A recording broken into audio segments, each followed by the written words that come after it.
Баршаңызға қайырлы күн. Бүгін салаттың сом дайындаймыз. Ол үшін елмен соусымызды дайындап алу қажет. Қаймақтың үстіне зернистый горчицаны, лимонның соғын, қара бұрышты және тұзды салып, жақсылап барлығын араластырамыз. Кейін араластырып болғаннан кейін үстіне зәйтүн майын құйып, тағы да барлығын араластырып біріктіреміз. Соусымыз дайын. Енді үлкен ыдысымызға айсбергті салып, рукколаны салып, үстіне бір ас қасық соусымызды салып, жақсылап араластырамыз.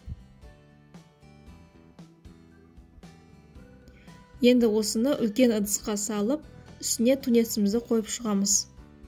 Егер де тунецтеріңіз үлкен болса, аздап екіге бөліп, дәл осылай үстеріне ұсақтап қойып шығамыз.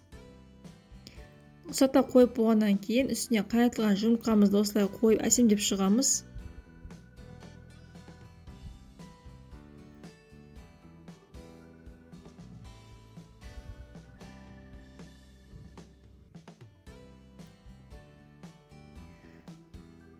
Жұмыртқамызды қойып болғаннан кейін ұсақтап тұрған қызанағымызды дәл осылай үстіне араларына қойып шығамыз.